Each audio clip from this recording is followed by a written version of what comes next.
again, and welcome to Kabala Revealed. I'm Tony Kozenek. Previously, we learned about the blueprint for reality, the thought of creation, the action of the Creator, the quality of the upper world, what spirituality is. This thought of creation, which is to create a creature and to fill this creature with unbounded delight, is the only reason that anything ever occurs. And everything that appears in our life is as a result of this. It's either it comes from it and it's on its way to the fulfillment of it, whether we can perceive that quality or not. And this is the problem that we have.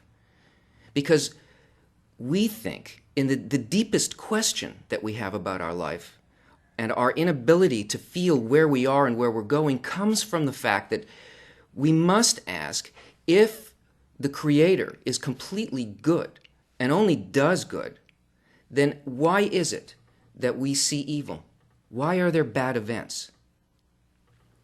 In order to investigate this question, the Kabbalists set for us a boundary on how we should investigate in order to get a real answer and not get confused. Baal Salam tells us that there's a rule in Kabbalah, and that is what cannot be attained cannot be named. What does that mean? The goal that we want to reach is a direct sensation of the Creator, not an idea, not some kind of an intellectualization, because there's no real answer in an intellectualization. You can't feel confident about an idea. You must be able to feel it within you in the same way that you feel where your feet stand or as you look at something that's before you. It must be tangible. Only there is a real change in perception, not in ideas or abstractions. Man cannot really understand the events in his life because man rejects half of all reality. Half of everything that occurs that is considered by him to be bad, man rejects. And that's because of an inner programming that we have, which is the will to receive. That will to receive functions as a guidance system. That is, we're completely controlled by it.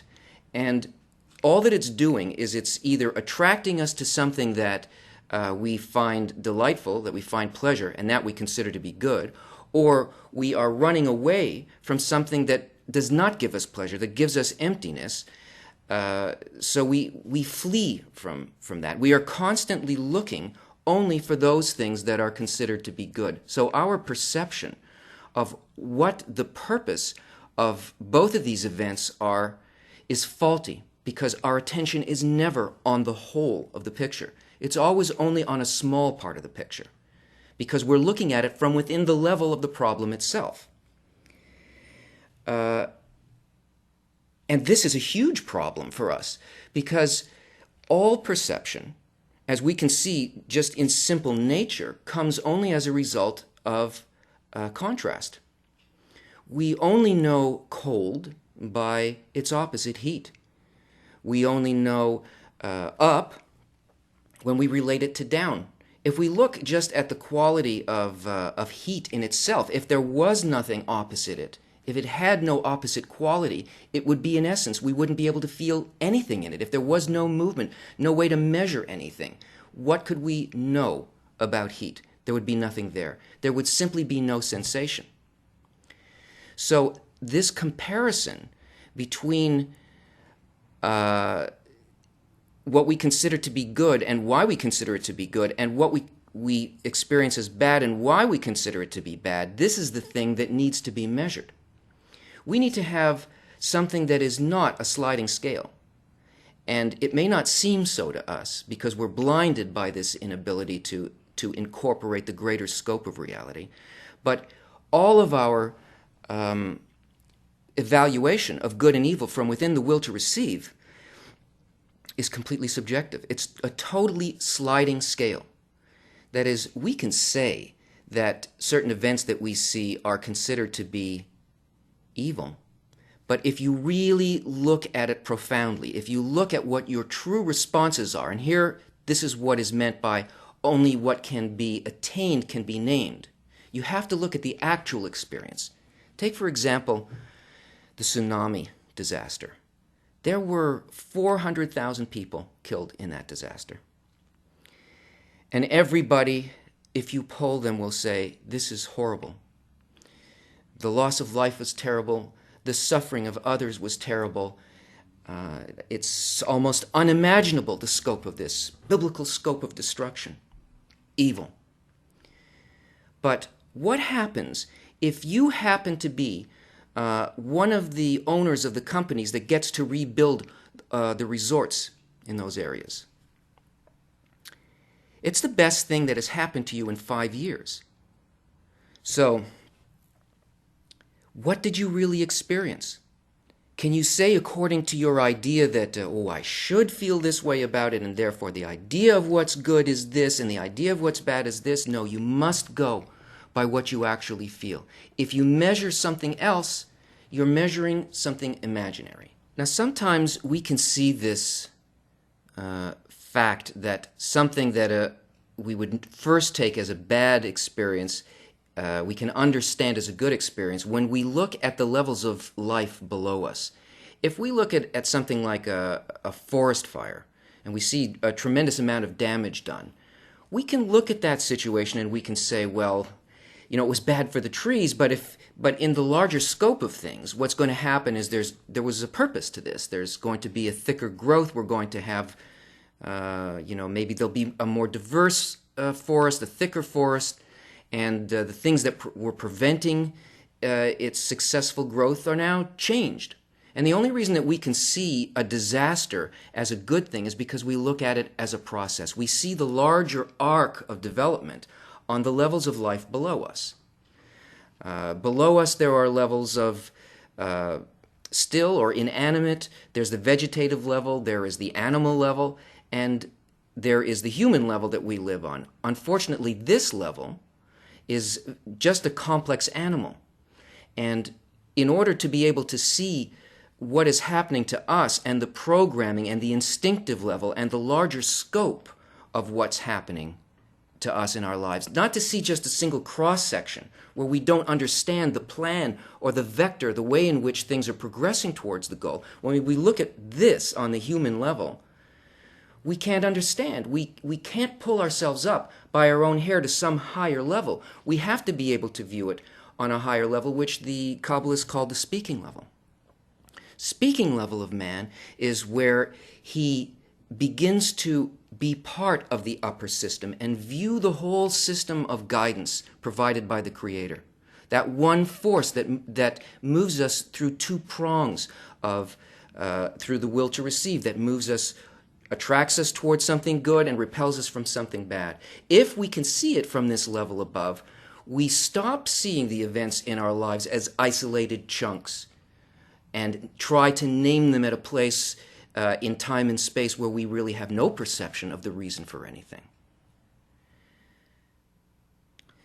So what do we do to be able to get ourselves into this higher state? How do we see from this higher point of view?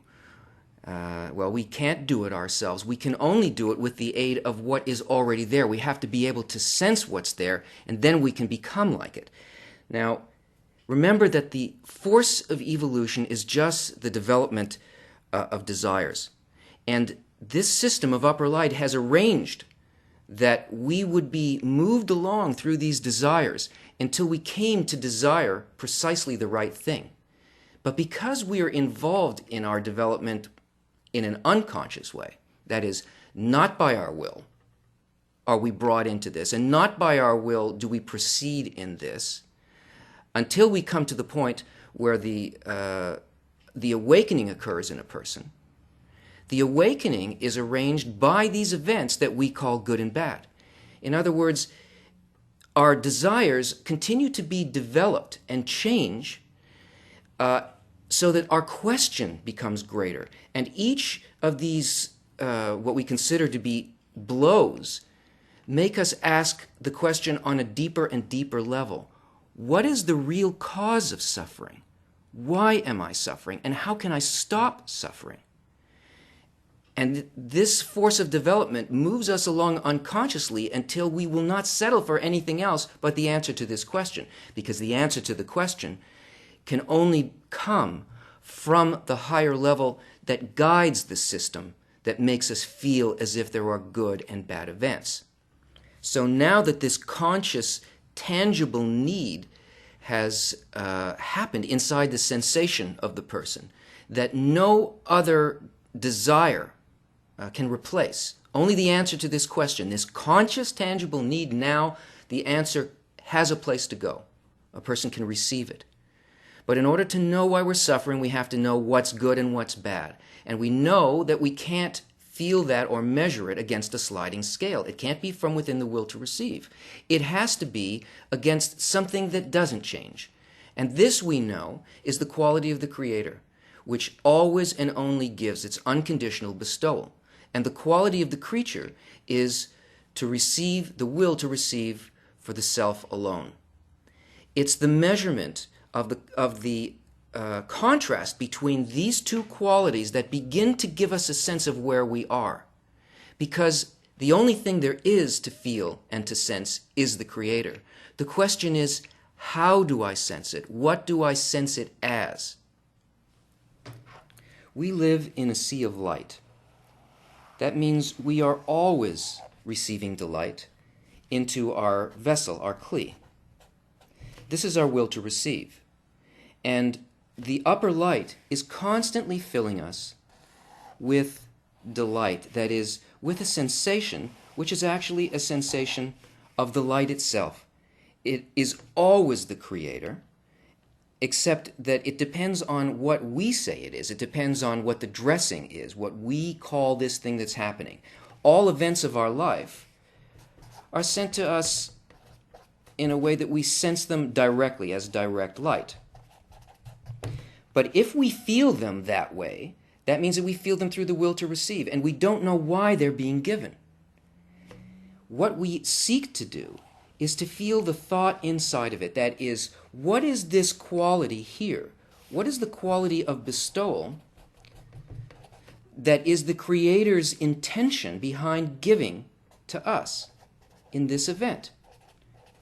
How is this connected to the force of development that is bringing us to fulfillment? If we can understand and get a sensation of this, then we understand the event and we also rise to that level. And all that we seek to do in the events of life is to justify the Creator. This is what a righteous man is, what a tzaddik is. It's one who, regardless of the events of life, feels the thought behind the giving of the event, the benevolent force of the Creator's guidance. And only the difference between what we feel in our kli and what the Creator's thought is, that is, what our thought is, compared to what the Creator's thought is, this is the source of suffering. This contrast between my nature, my intention on reception of the light, and the Creator's intention on the bestowing of the light, this discrepancy causes me discomfort, suffering, and so on. This quality of bestowal, the quality of giving of the upper light, is the general law of the universe, and everything in the universe follows from that. All laws, inner and outer laws of nature, all follow from that.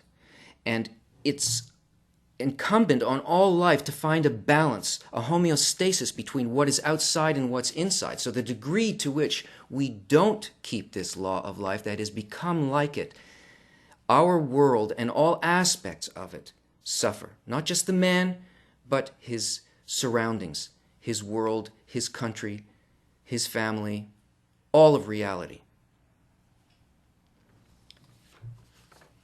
One of the ways of attracting the upper light that will allow us to raise to a level where we can begin to understand and sense the Creator is by the study of Kabbalistic texts. The only reason to study a Kabbalistic text is to attract the light that reforms, not for any intellectual knowledge, but for a transformation that happens within. As we begin to read this text, bring your question, the thing that you most need to know. Remember it and bring it into the reading. It doesn't matter what you understand intellectually. It only matters what you need and what you feel. This article is called There's None Else Beside Him, and it was spoken by Bala Salam, and it was recorded by his son Rabash. It is written that there is none else beside him, meaning that there's no other power in the world with the ability to do anything against him, and what man sees, namely that there are things in the world which deny the household of above, is because he wills it so. In other words, it is purposely built that we see a system that we feel that there are good and bad events. And we feel that there is an opposing force to our good, that there's something that prevents us from feeling good. And the reason that this occurs is because the upper force itself wants this to happen. There's a purpose. It wills it so because there is no other force that can actually make this occur. And it is deemed a correction called the left rejects and the right adducts, meaning that that which the left rejects is considered correction. This means that there are things in the world which from the beginning aim to divert a person from the right way, and they reject him from holiness. He's saying here that this experience of not being able to sense the Creator directly, of this feeling of this force pushing us away, this is called the correction. This is a force by which something occurs that allows us to transform. It's part of this system of guidance. And it's called that the left rejects, that is, pushes away, and the right adducts, draws closer to the Creator. We're speaking here about a person who wishes to feel the Creator, not just the normal events of life, even though they're structured the same way because all of the levels of nature work by exactly the same principle.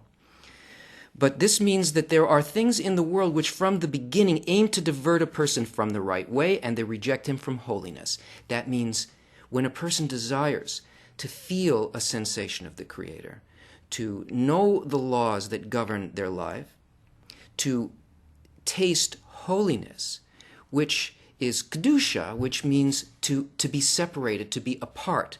That quality of kedusha is the quality of the will to bestow. It is completely separated from this world. It is completely above it. So there are things that are purposely in the system that cause a person not to be able to sense this holiness. And the benefit from these rejections is that through them a person receives a need and a complete desire for God to help him. This pushing away, once there is a desire, once there is an intention to know the Creator, this pushing away does what we have seen in the whole system of nature. It causes a need. It means that there's a specific need that is being built, not a need for this or that thing, for cars, for wealth, for food, for sex, for knowledge, for power. No, it's building a particular need. The benefit from these rejections is that through them a person receives a need and a complete desire for God to help him. The desire that's being built is the desire directly for God, directly to God. Yasher Kel, the desire directly for what is above.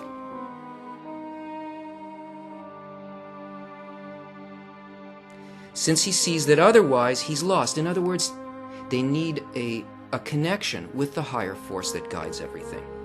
Not only does he not progress in his work, but he sees that he regresses.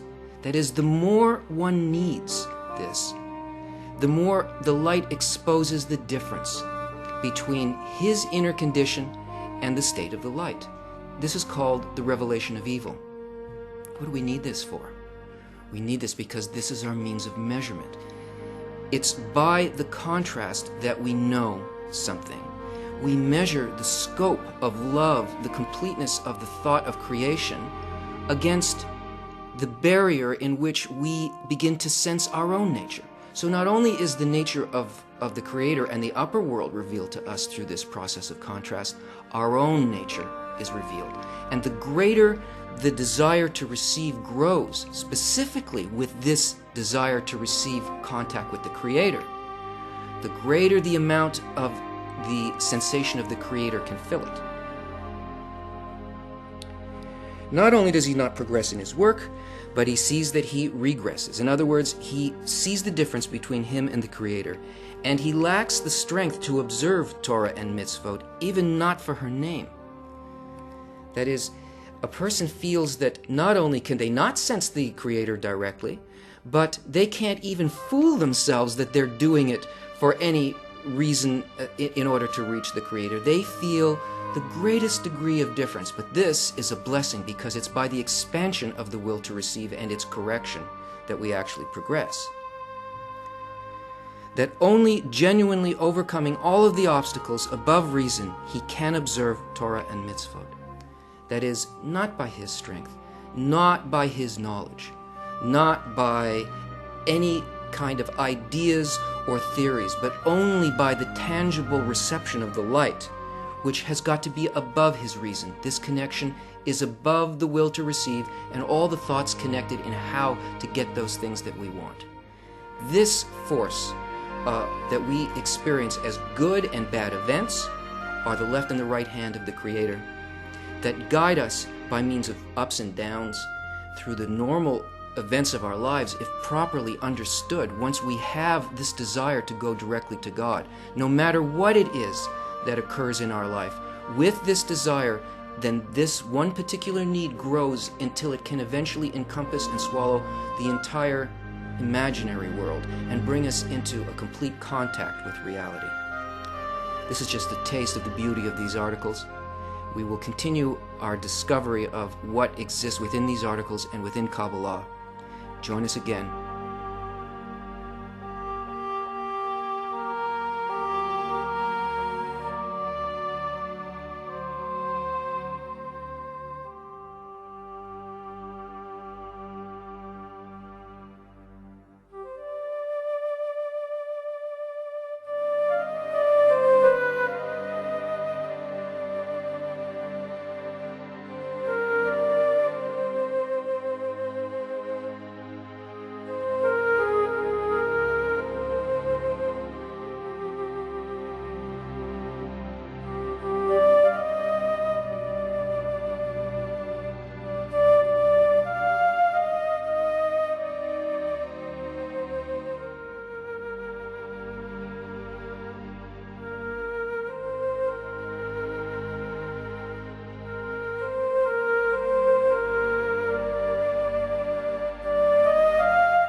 Hello again, and welcome to Kabala Revealed. I'm Tony Kozenek. Let's begin by reading a quote from Bala Salam from the introduction to Talmud Eser Sephirot, the study of the 10 Sephirot. He says, "Therefore, we must ask, why then did the Kabbalists obligate each person to study the wisdom of Kabbalah? Indeed, there's a great thing in it, worthy of being publicized. There is a wonderful, invaluable remedy to those who engage in the wisdom of Kabbalah. Although they do not understand what they're learning, through the yearning and the great desire to understand what they're learning, they awaken upon themselves the lights that surround their souls. While one has not attained perfection, these lights that are destined to reach him are considered surrounding lights. That means that they stand ready, and they wait for one to purify one's vessels of reception. At that time, these lights will clothe the able vessels. Hence, even when one does not have the vessels, when one engages in this wisdom, mentioning the names of the lights and the vessels related to one's soul, they immediately shine upon us to a certain measure. However, they shine for him without clothing the interior of his soul, for lack of the able vessels to receive them. Despite that, the illumination one receives time after time during the engagement draws upon one grace from above, imparting one with abundance of sanctity and purity, which bring one much closer to reaching perfection." In this lesson, we will look at the 4 phases of the creation of a creature. This is the macro template for everything that exists in creation, the way in which the creation came into being, the way in which a creature is created, and the way in which everything that stems from that is created in every aspect of the creation. Here's what the Kabbalists tell us. First of all, we need to know that there are secrets of Torah, but we are not going to speak of these secrets, and they are above our ability to convey them. No Kabbalistic book talks about the secrets of Torah, only about the tastes of Torah. These secrets are called his essence, or atzmuto. It's forbidden to speak about this. What forbidden means is that it is impossible. There are no words for this. We have no kalim for it. This can only be known by attainment. We start here. We start with the Creator.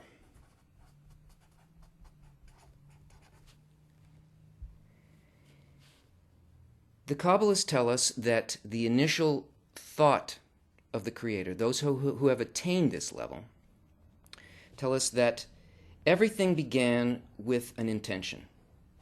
And this intention is to create a creature and to bring pleasure to the creature. This is what's called hina shorish. This is the root of all reality. Now, since this will to create a creature and to give that creature pleasure is the initial thrust of the creation, immediately what occurred is that there was a will to receive this pleasure. So this thought is now what we call light. And this is a will to receive. This is our vessel. This is the initial creature. This phase is one in which the total light of creation fills a vessel capable of holding the entire light. But this vessel is almost nullified against that. It's so incorporated with it that really these things came into existence at the same time, and they depend on each other completely. You have here a giving force, the desire to give, that presses into a reception and creates this opposite desire, the desire to receive. These things are locked together. They are sort of part and parcel of the same idea, but opposite. And this is called the second discernment, which is Bihina Aleph. Aleph is the first letter of the Hebrew alphabet, and it has the value 1. And this is the first discernment. Now, what happens when the light enters this first kli, the will to receive, is that the will to receive feels the pleasure, but the light also imparts something about its own nature into the kli. And something happens as a result of feeling this. When this light goes all the way down and reaches the total filling within this will to receive, the vessel begins to sense something about the nature of the light itself. And since this is only a will to receive, it makes a movement based on its programming, and it notices that there is a giver. So the first discernment is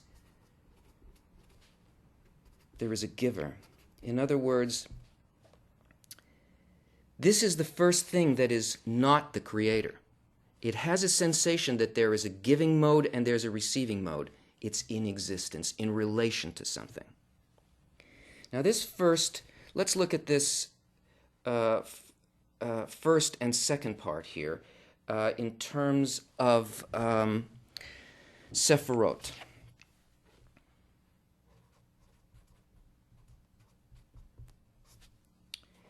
This is called Keter, or crown, this first discernment. And this second discernment is called Chokhmah. Chokhmah means wisdom. So this light that is felt by the first creature here, this first phase of the creature, is a delight that is a response to the qualities of the Creator. And this light that it feels, that enters it, is called the light of wisdom.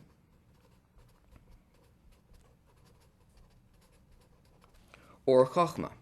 So anytime that you hear the word wisdom in Kabbalistic texts, it's talking about this quality of this phase.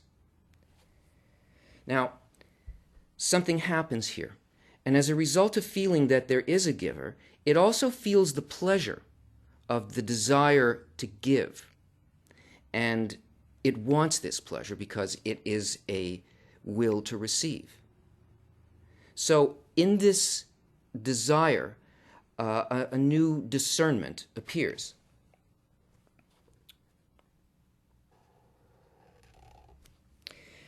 In order to reach this, because it felt this lack within it, first it was filled completely, then it felt a lack for what it sensed in the quality of the light. In order to reach this, to try to attain this for itself, it realizes that it cannot be, it doesn't want to receive. What it wants is it wants the pleasure of giving. So it makes that move to be able to experience that pleasure of giving. But since it's only built to receive, the only thing that it can do is to not receive. In other words, it rejects the light. This is called, this phase is Bihina Bet. Bet's the second letter of the alphabet, too.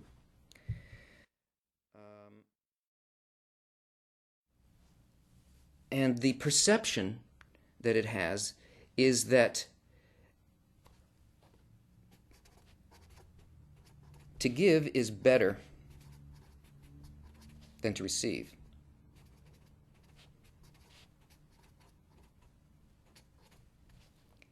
It is a desire to give. Now, here we have a very interesting thing occurring. We have two phases that have moved, this one moving to this one, has moved to its complete opposite. This is a desire to receive, and this one is a desire to give. This sephira is called Bina. Bina comes from the word hitboninut, which means to observe. And what it really observes and what it discerns is a quality of the Creator, that the quality of the Creator is to give. So this is a quality of giving, this Sephira Bina, this Bechina Bet, this phase 2.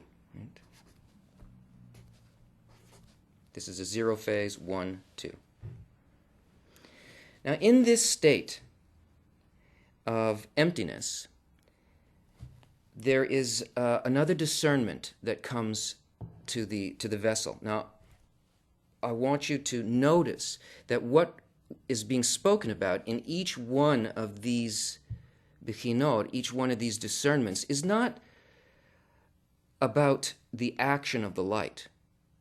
The action of the light is always the same. It always only uses this primary law, this the will to create a creature and to fulfill that creature. That's the only thing the light does. What we're speaking about are discernments, changes within the kli, within the desire, within the creature. So here in the inside of Bechina Bet, in the lack of light, there is a discernment that happens that its nature is actually to receive, that it can't exist without the light of wisdom. This rejection of the light, this passing back of the light, is called the light of mercy.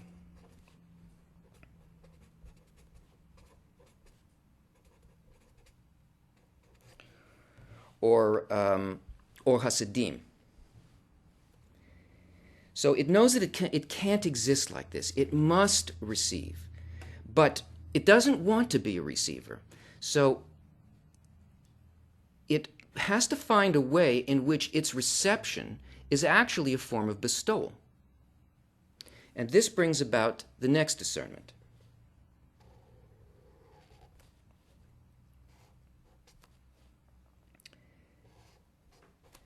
This is Bechina Gimel, third letter of the alphabet. And this discernment brings about a dual phase. That is, this phase incorporates these two opposites, both the reception of Or Chachma, and it also includes Or Chachma and Or Hasidim. So these two opposite desires are included here in this mixed phase. Why? What's going on here? In this mode of reception, Bechina Gimel has found a way to turn its reception into a way of giving. The only thing that exists in creation is the creature and the creator, the light and the vessel. That's it. And even if the creature feels that it is doing an act of giving just within itself, really the only one that there is to give to from the point of view of the creature is the creator.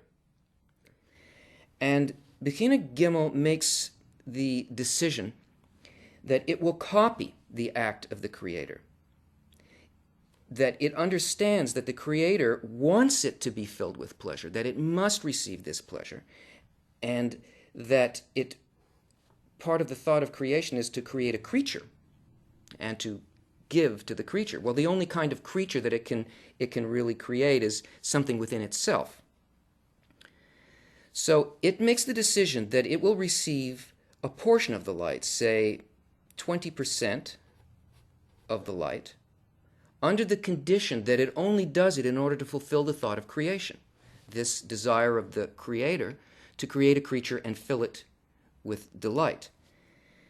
So it will receive it with the intention that by its reception it fulfills this thought. And this is the only mode in which reception can be giving.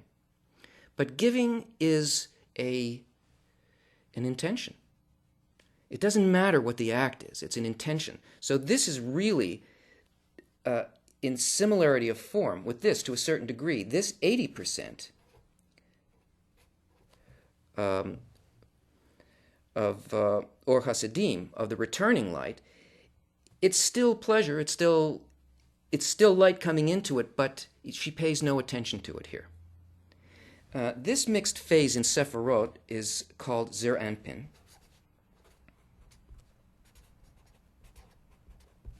And it really consists of a number of Sephirot, of Chesed, Gvura, Tiferet, Netzach, Hod, and Yesod. It's a mixed phase that allows for reception in order to bestow. So in this simulation of the act of bestowal that Bechina Gimel does, a new discernment is born. She feels here another quality of the light because of her action, and that quality is actually the thought of creation itself. She attains that it's not just to give, and it's not just that she receives a certain portion in order to fulfill the desire of the Creator to give to her, but that the thought of creation is to fill the creature completely with unbounded delight, and she then realizes that she must accept this light in order to fulfill the thought of creation. She must accept the whole light. So here, the light enters and fills the entire vessel. This is Hina Dalet 4. But this is very different than Bechina Aleph. Even though it looks the same, something very different has occurred here. Because here, in 1, 2, 3, and 4, all of these actions were not independent actions. These were all actions done by the Creator. The force of the light, the response, and the desire created in each one of these were actions done by the Creator. Here, something entirely new happens. This is an independent desire to be and do precisely what the Creator had placed there. So here, in the intention to receive all of this light, there is the possibility of the equivalence of form with the very thought of creation itself. At this point, everything changes for the creature. There is a restriction, a change in the nature of desire that happens here. Instead of receiving, as she did, direct light and trying to achieve this for herself, she feels here, because of this discernment, this last discernment that she had, she feels the stature of the Creator. And now she no longer wants the doing part of creation, the direct light. What she wants is the mind of the Creator, the thinking part of the creation. She wants to reach equivalence of form with the Creator, which is in fact the intention of the Creator in the first place. So here we have the beginning of everything else in creation. We have an independent creature. So this fourth phase in Sephirot is called Malchut. Malchut comes from the word king or kingdom. It means that everything is ruled here by desire. Now here, this new intention, not to receive for herself alone, because she feels the stature of the Creator, she feels a shame at the manner of reception, and this is called a restriction, the first tzimtzum. And from now on, she pursues the thought behind creation and not the actions of creation. So here we have this Malchut, the beginning of creation. And this vessel, this number 4 Bechina, is called Olam Ein Sof. That is, world without end. And all worlds and souls extend from here. Every part of creation uses exactly this form.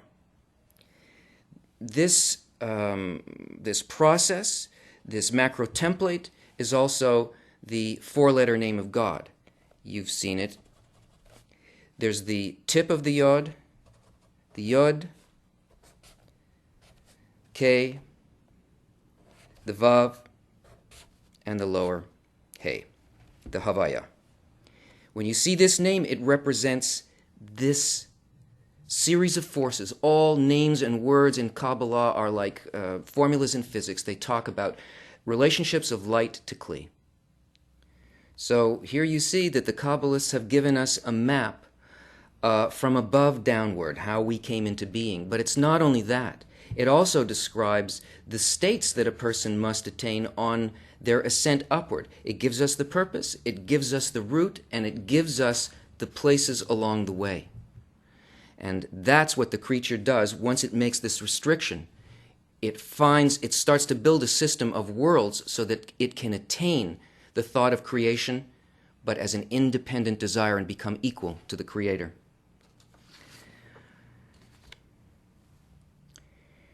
This is a quote from Rav Lightman. Man includes everything inside of him. If man does correction, it means that accordingly the entire creation approaches the Creator. Therefore, man has to correct only himself. Man who elevates brings up with him all of the worlds. That's why it's said that all the worlds were created for man. Join us again next time when we will learn about the primary tool of attainment, the building of a screen, the sensor that allows us to feel the thought of the Creator and to attain equivalence of form with Him. See you then.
Hello and welcome again to Kabala Revealed.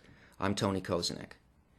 In this lesson, we will learn about the principal tool of attainment in the methodology of Kabbalah. We'll learn about the building of an additional sense, a sixth sense, that enables a person to sense and enter an upper reality that we call spirituality. It's the method of how to enter the spiritual world. First, let's quickly look at what we learned in the last lesson. In the last lesson, we looked at the creation of the creature in 4 phases. And we saw that creation starts with the thought of the Creator, the thought of creation, which is to create a creature and fill that creature with delight. And immediately, we see a response in the creation, which is a will to receive, which is the creature. The will to receive feels the light and feels a sensation not only of the direct pleasure, but of the quality of the light. And because it's a will to receive, it wants to receive this pleasure.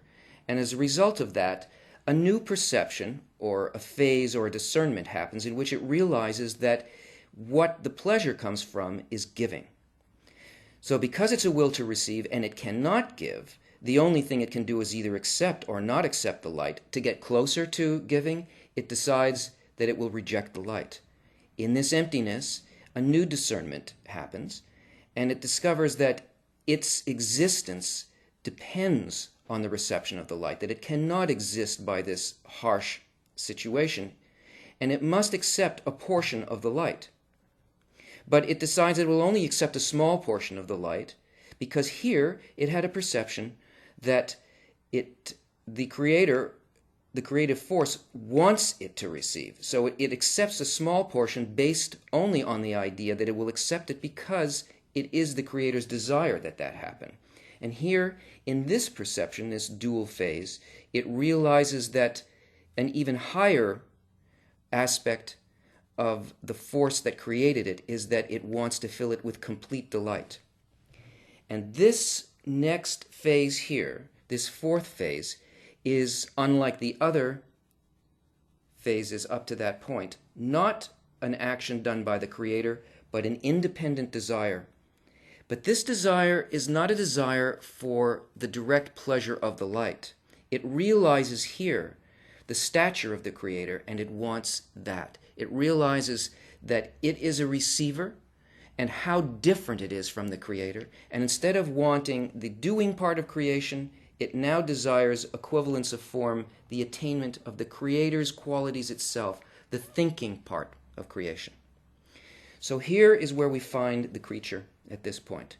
It has made a restriction on the manner in which it will receive. It will no longer receive for itself. It's determined that it will attain qualities completely opposite to its nature. It was created as a will to receive, and yet it determines that it will find a way to become like the opposite quality, the quality of giving.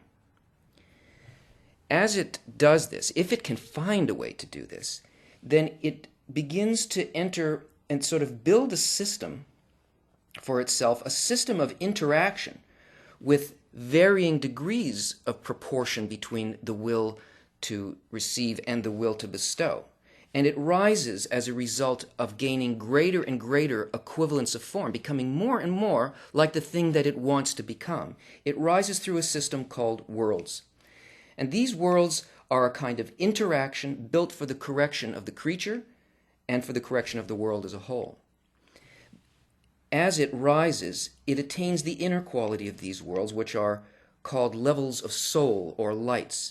They are nefesh, ruach, neshama, chaya, and yechida, until the creature attains greater and greater equivalence, wisdom, capability, and achieves a cleaving and a complete equivalence of form with the Creator itself.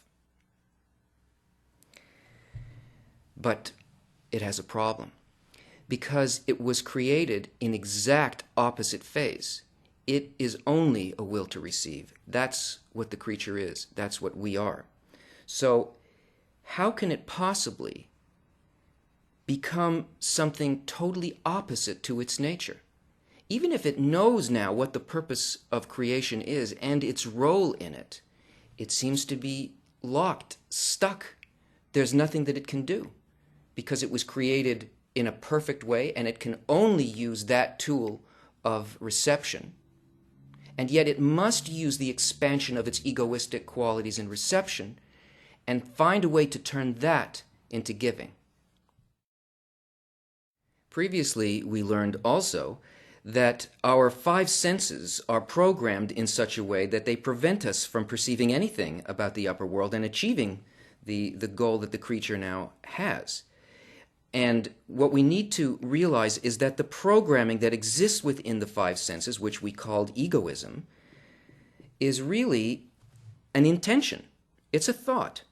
It is a program that says, what is in this for me? So no matter what the input is from any of these five senses, it can only perceive things only in relation to the will to receive. And yet, the quality above it is altruism. It's giving. So giving also is not an action. It is an intention. In order to be able to feel this, which none of these senses can, we have to build a different program, a sense built on a similar program to what is outside of it. This sixth sense has to be a sense built out of an intention that is like this. And that's what the screen is. The screen is an additional sense that allows us to feel on the terms of the spiritual world. The word Kabala means reception. Actually, more precisely, it means how to receive, the proper way of reception.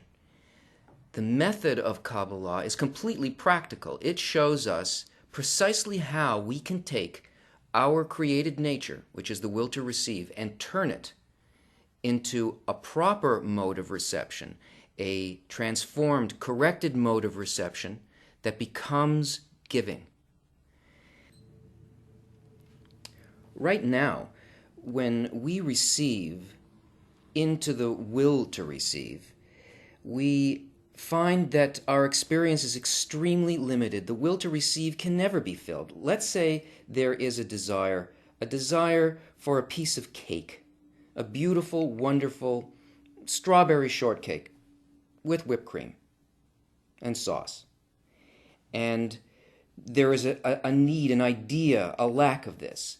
Now, as soon as we get this cake, and it touches this desire, the desire is put out. We can no longer feel it. It's impermanent. It lives and then it dies. And the reason that that happens is because pleasure is only felt at the junction point between a need and its filling. The moment that the filling passes beyond the need, it can no longer be felt. So the desire dies. But what Kabbalah wants to teach us to do is to find a correct way of receiving. That way is that even if there is something that is desired and it is filled, that filling will never go out. That the desire will expand and the filling will expand. And the more that the desire enters the kli, the greater the fulfillment will be. And that can only happen if we do something like what we saw in the dual phase called Bechina Gimel, in which this reception is done not for me, but it's done only in order to fulfill the thought of creation. It's done for the Creator. So that this reception becomes a form of giving. How do we do this? How can we achieve this? Bala Salam gives us an analogy, a very beautiful and profound story about our situation and how to overcome it. Actually, it's profound because it shows us the real nature of where we are, something that we don't notice. There are two friends, and one friend decides to make a dinner for his dear friend, and he thinks about everything that his friend likes. He thinks about the food that he likes, the wine that he would like, the amount of the food, the way the food should look, the way the room should feel. He thinks all the time of his friend and creates a perfect meal for him. His friend arrives, comes in, and sees before him an absolute feast. And his first response is to want to eat everything right away because, of course, it's exactly what he wanted. And then another thought strikes him, which is his friend, the host, is the giver, and he's only there to take. And he has a feeling of shame because he realizes that the giver is before him. He doesn't just see a table filled with things and nobody there. He sees his friend and he realizes that his friend has done everything for him and he's just there to take. And overcome by shame, he refuses to take it. You know what it's like when somebody gives you some big gift or something that you hadn't expected. Suddenly you have this kind of response. You don't even know where it's coming from. No, I can't take this. This quality of shame, of the perception of being the receiver. He won't eat. And his friend, the host, says to him, "You don't understand. I spent all of this time just thinking about you, what you would enjoy, how we would enjoy this together. And now if you don't take what I've given you, this whole meal will be ruined for me. I will get no pleasure from seeing you enjoy this." And so the guest realizes that in this situation, he really has the control. He realizes that he's not just a receiver. If he can realize while he's eating this food that he's only doing it in order to fulfill his friend's desire, then he doesn't feel the shame. He can eat it. He can go ahead and he can taste it. He can enjoy it. And he must enjoy it. It's not just that he eats it. He has to enjoy it because his friend who did this for him, his enjoyment will only come from seeing the satisfaction of the guest. And so in this response, the understanding of the reciprocal nature of this receiving, the guest not only feels the delight of the food, he also understands the thought of the host. Because now he's thinking the same thing towards the host as the host was thinking towards him. I do this to fulfill completely my friend. He could not be more satisfied than that I eat this because this was his entire goal. So I will fill him completely by this eating. So this miracle, which is nature of being able to take the will to receive and turn it into the will to bestow, the thought to bestow. The action didn't change, but the inner action changed. The intention behind why the guest took the food and enjoyed it makes the reception giving. This is how that intention to receive the pleasure in order to bestow to the host can be turned into a sensor called the screen, and how it allows the person, the creature, to attain the levels of bestowal that are the spiritual world. Here is our will to receive, our vessel, our kli. Now, this kli is filled with desires. It's filled with hungers for the meal.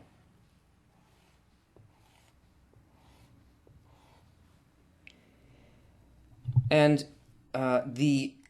what the creator, the host, wants to give to the creature exists outside in thoughts of bestowal. And always the light presses on us and wants to fill us with 100% unbounded delight, but only the degree to which we can receive the light on its terms, that is, through giving, can we allow it to enter into the kli. Otherwise, we have no sensation of it at all. Now, here, in order to be able to enjoy the meal in terms of spirituality, a screen, which is an intention, is placed across the entry to our will to receive, to the kli. This intention is not to receive for myself. Once that's there, all of these other things can begin to be sensed. They can begin to be regulated, and we can determine what the experience inside of the will to receive, inside the kli, will actually be. So the first thing that we feel in the meal strikes the screen. Now, if the creature can accept that amount into it in order to only to please the host, maybe it experiences it as the first course of the meal, as the soup. If it can maintain that intention, not for me, and to do it only for the host, then a portion of the light actually enters into the kli, and not only the portion of taste and delight, which must be fulfilled, but also the sensation, the intention of the host in giving that thing to the creature. So 20% of it will enter, let's say, into that first fifth of the stomach, and the rest of it will be rejected. Not that the pleasure isn't felt, it's just that a greater pleasure supersedes a small pleasure. It's eclipsed. The kli does not care about it. The only thing that it pays attention to is the thing that it values, which is the thought of the creator. So 80% of this will not be felt. Only 20% will be perception. Now, if a further amount can be accepted in order to fulfill the thought of the host, then 40% fills, and only 60% of it is rejected.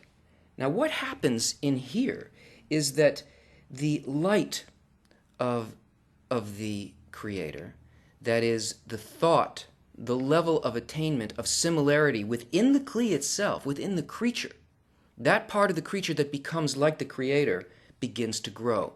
This is the means by which we grow a soul. And so here, this first light that was called the first 20% is the light of nefesh, the first level of soul.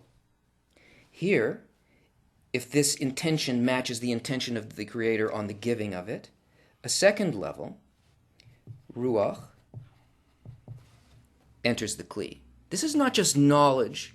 This is not some kind of intellectual thing. This is actual similarity of form with the creator. That is, what is inside of the kli is a direct perception of what exists outside of the kli. This sixth sense now is telling a person what the spiritual object actually is.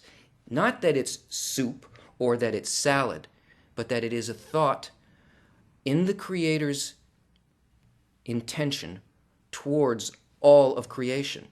And when this continues to grow, where now 60% becomes filled, and only 40% is not felt, a new light enters. This light is called neshama. That is a deeper understanding of the creator's thought, a greater similarity. And in terms of our hunger, we've passed the main course and accepted for pleasing the host, until finally we get to the dessert and the liqueur, and we get to the level of chaya and yichida. And here the creature has reached complete similarity of form with the creator because it instituted its own thought of creation. It has an independent desire that does not depend on the external delights, but only on the thought of the creature to do something equal to the thought of the creator.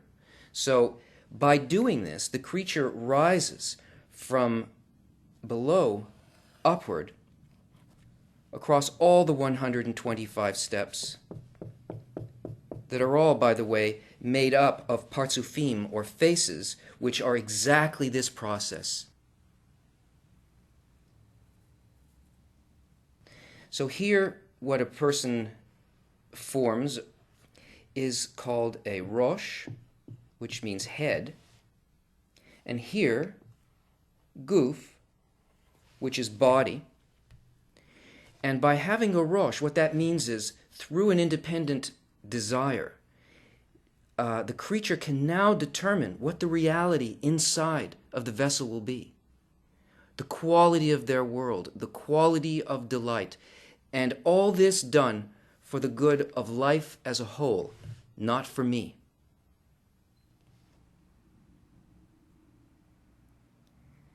This is how Rav Lightman sums this up. We receive spiritual desires directly from above. To feel them, we need a special sense called a screen. As soon as man acquires this sense, he begins to feel pleasure through it. The pleasure is called supreme light. It enters our desire to enjoy it through the screen. The desire to enjoy supreme light is called soul. The light, as a source of pleasure, is not felt unless man acquires an additional sense capable of picking it up. All components, the light, which is pleasure, the screen, the means of reception, and the soul, the receiver, are in no way connected to the physical body. Hence it doesn't matter if a man has a body or not. As soon as man establishes contact with the supreme light, he begins to correct himself so as to be filled with it. The gradual likening of one's properties to the light and the consecutive filling with it is called spiritual ascent. The body's only a means for the spiritual advancement in this exciting process. Otherwise, it's of no interest. A small pleasure cannot be felt at all in comparison with a great delight. The larger delight suppresses it. Therefore, although a Kabbalist lives in the same world as we do, he's actually already in the spiritual world. Join us again.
Hello again, and welcome to Kabala Revealed. I'm Tony Kozenek. In our last lesson, we learned about the screen, Masach, the primary tool of attainment in the method of Kabbalah. And just to sum it up quickly, the screen is an intention to receive in order to bestow to the Creator. That is, that we create, the creature creates in itself a quality, a similar quality to the quality that surrounds it, an inner quality that has a similarity of form, an equivalence of form, with the property, the attribute of bestowal outside of it. That is, its act of receiving becomes an act of giving. And we also learned that all motion in the higher reality, in the spiritual worlds, happens only as a result of this law of equivalence of form.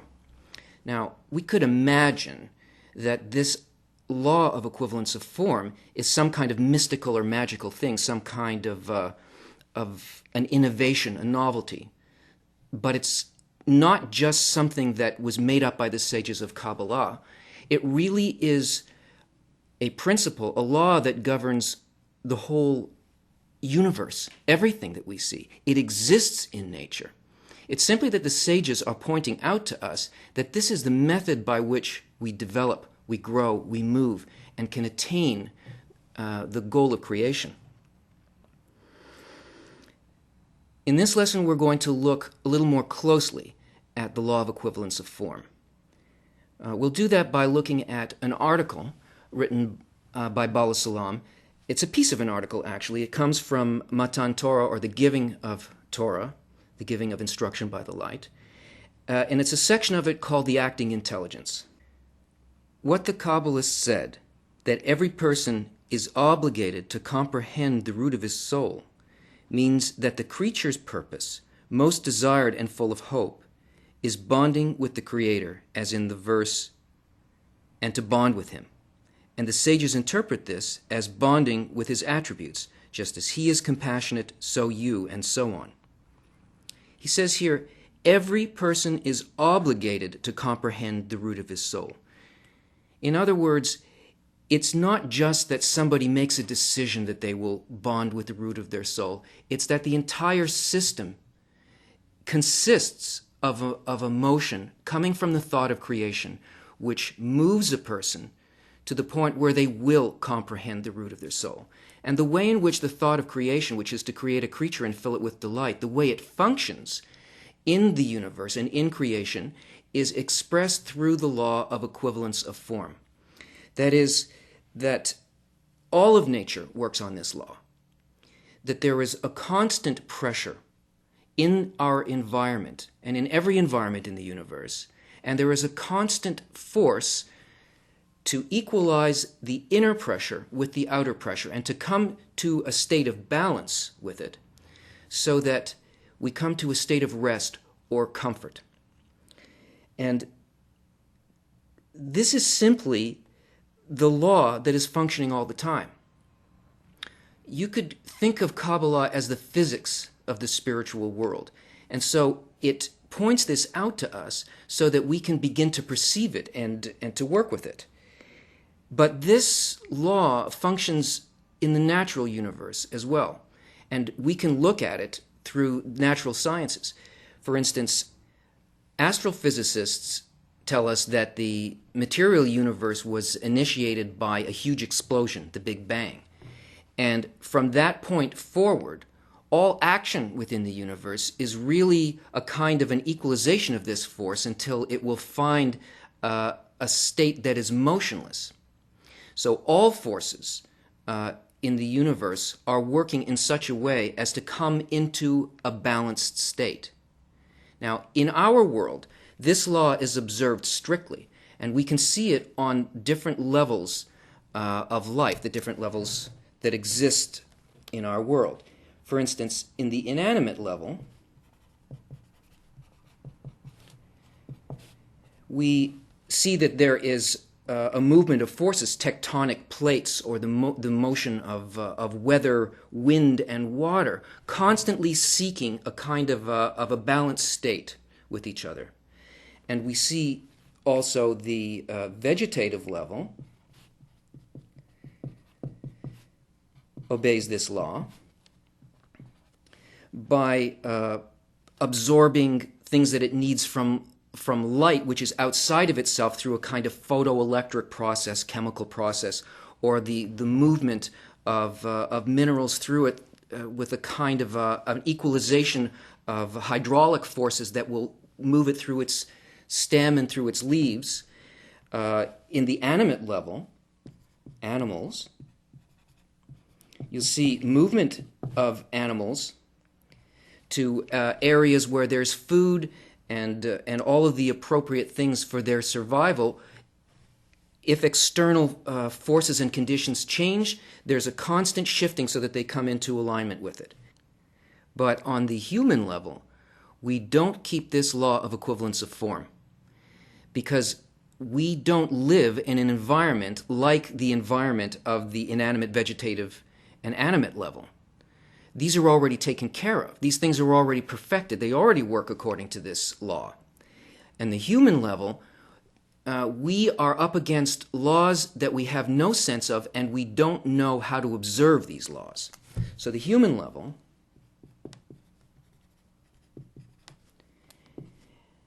which is not the sort of intellectual and physical human animal, but the part of creation itself that is supposed to be connected to the upper forces, is not involved in the keeping of these physical expressions of equivalence of form, but must learn how to keep the law of equivalence of form in the spiritual world, which is its environment.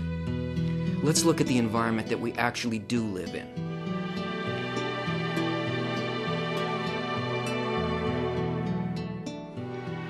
The world that surrounds the human level is based on exactly the same principle of nature, but it's a completely different order of nature, because the human level is a level of feeling, thoughts, and intentions, and there are laws and forces that work on us that are of that nature.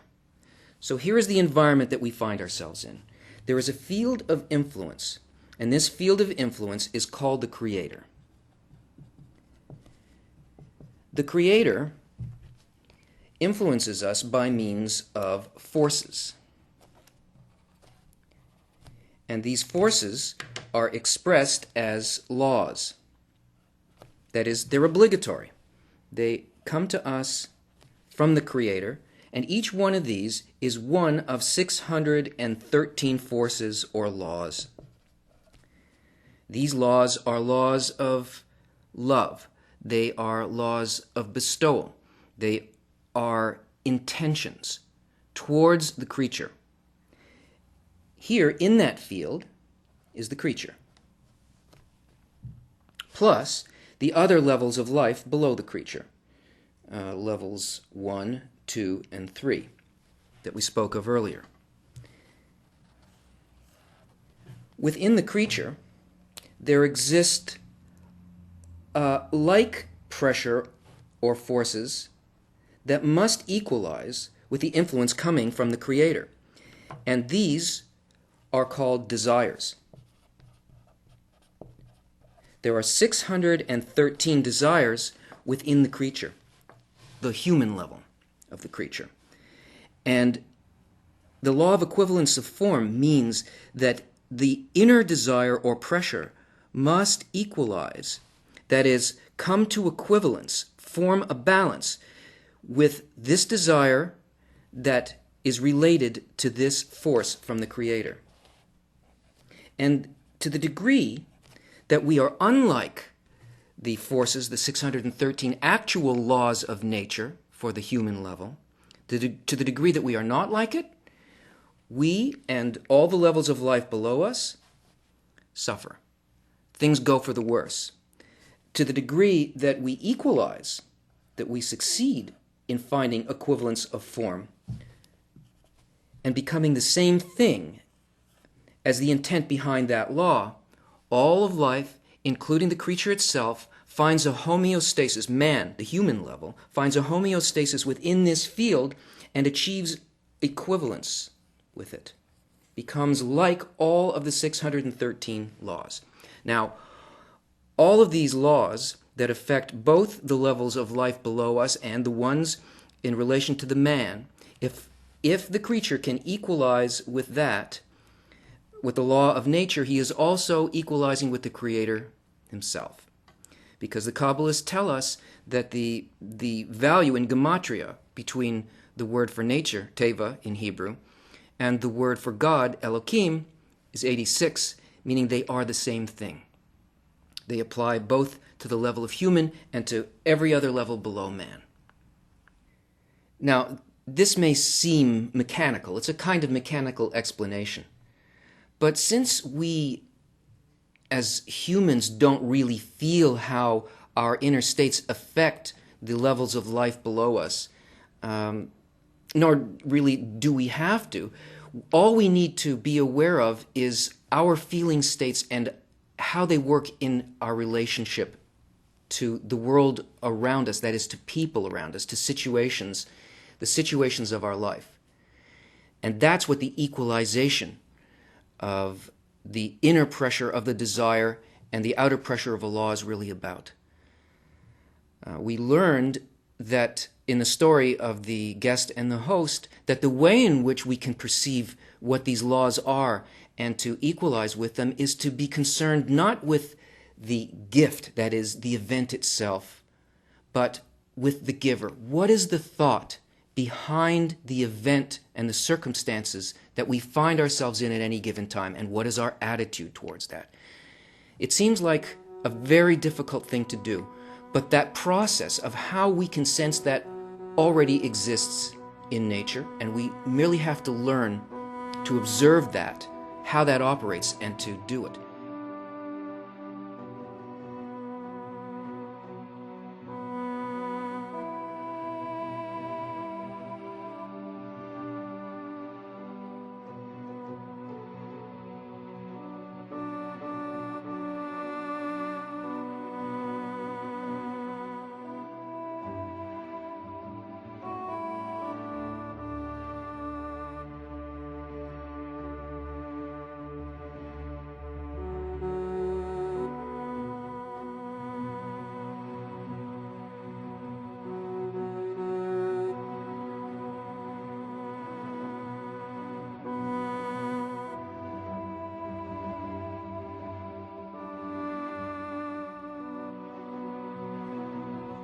Now, let's return to the article, The Acting Intelligence by Bala Salam. And as we read this, try to connect to the author's thought and to his feeling, but especially try to connect to the thought and feeling behind why he is expressing this to you. The acting intelligence. I will explain by way of an illustration. We observe that in every deed performed in the world, there adheres and remains in that deed the very mind which performed it, so that in the table we sense the mindful craft of the carpenter and his command of his craft, whether great or small. For at the time of his work he evaluated it with his knowledge and intelligence, so that one who examines that deed and thinks about the mind concealed therein realizes that it is from its inception bound up with the mind that made it. That is, they are in fact unified. We can see in everything that appears in this world that there is a thought behind it. It simply doesn't arise out of nothing. There is, in the world that we see before us, definitely craftsmen behind the objects. And we know from this physical example that the intention, that is the quality of the work, the care, what it is that was intended for our use, can be felt even in the simplest things. It's what we call quality. It is a sensation, not that this is an expensive or simply a beautiful object, but that if you really look at it, what you are sensing is the intention behind that thing. The quality of the mind, the quality of the desire to give an object or a circumstance of beauty to us. And we may look at a physical object and perhaps we will be blinded by its opaque quality. But to the degree that we desire to feel and know and become like that thing behind it, that is, I want to know what my friend's experience was. I want to know what the artist meant by this. I want to feel the message that is really intended in this. If I just take the object as it is, I can't understand anything. But if I look at the object, I can feel the mind of the artist, of the craftsman. Now, I'm skipping here. And he goes on to say, and therefore when someone thinks about his friend's performance and he comprehends the intelligence that he exercised in that performance, then both are equally involved in one power and intelligence. They are now, in fact, unified like a man who chances upon his beloved friend in the market and embraces and kisses him, and to draw them apart is impossible on account of the great bond between them. In other words, if the person who perceives this thought behind the giving is in contact with the thought, he is in contact with precisely the same point of origin out of which the object and the intention behind it emerged. And he's bonded with his friend behind the object, behind the event. That is, I understand what the artist meant by this. I feel the idea conveyed to me, not at a distance, but I'm bonded with that idea. I am one with the mind of the one who intended it. And therefore, generally speaking, that aspect of intelligence of which we speak is the power and the intelligence which is found between the Creator and the creatures. It is the intermediary between the Creator and the creature. That is, he emanated one spark of intelligence by which all returns to him. All these things that are presented to us as physical occurrences, as inner feelings, as sensations, as desires, as fulfillments, all of these things that appear to be outside of us are actually the mind of the Creator, that is, the thought of the Creator conveyed to us on the level on which we can accept it. And if our desire is to understand why this was given, the quality of love behind what is given, then we bond with that intermediary and the light. This is the intelligence emanating from the source. And recall the verse, all of them you made with wisdom. That is, he created the whole universe with his wisdom, that is, with this thought. And therefore, he who merits to comprehend the ways in which he created the universe and its order surely bonds with the intelligence of him who caused them, and thus he bonds with the blessed Creator. The acts of the Creator are not the physical things. Remember, the environment that the human lives in is not the environment of physical acts, which is already perfectly in balance with the laws of nature. The environment of the human is the thought of the Creator. And this is what a person can connect with. They can connect with the cause. And the bonding with it is simply to enter into the same thought and the same intention. Once this begins to happen, we are no longer separated in an external world, in a physical world, but we are connected with that point that emanates everything into this world. And this is done through a relationship with the Creator. It's like a relationship with a lover, with a beloved, in the sense that when you love somebody, you want them to know who you are. You write them little notes. You show them what you enjoy. You express your thought to them so that the bonding with your beloved will be on the level not simply of the physical, but beyond that, in the intangible place that we feel as love. So these constant events that evolve in our lives are like notes of love, a beckoning on the part of the Creator to come to Him. And our desire to respond to that call is likewise from a place and a feeling to want to know our beloved in that way.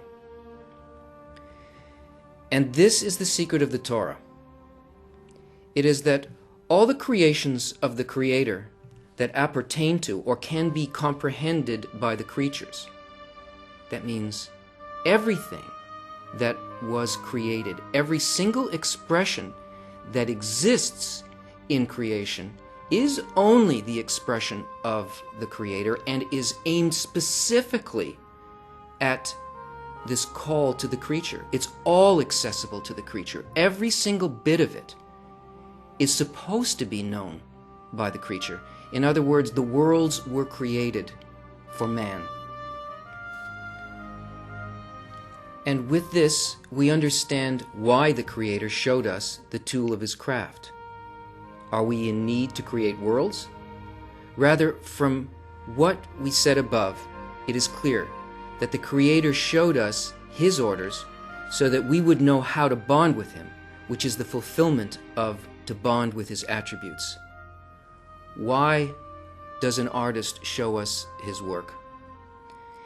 It is so his perception, his inner feeling, and his attitude will be accessible to us. And though right now we don't understand how worlds are created, through the connection with the thought of the Creator, we can rise to know all of His laws, all of the ways in which everything that we see before us comes about. That is, why it's there, for what purpose it's there. And this reciprocal sensation of thought and intention is the way in which the law of equivalence of form is expressed on the human level. It's the balance between the inner desire to know, to be filled with pleasure, and the actual pleasure that exists, the only pleasure that exists, which is the knowledge of the thought of the Creator. And this system is built perfectly to create the desire that will allow a person to come into this balance. Join us again.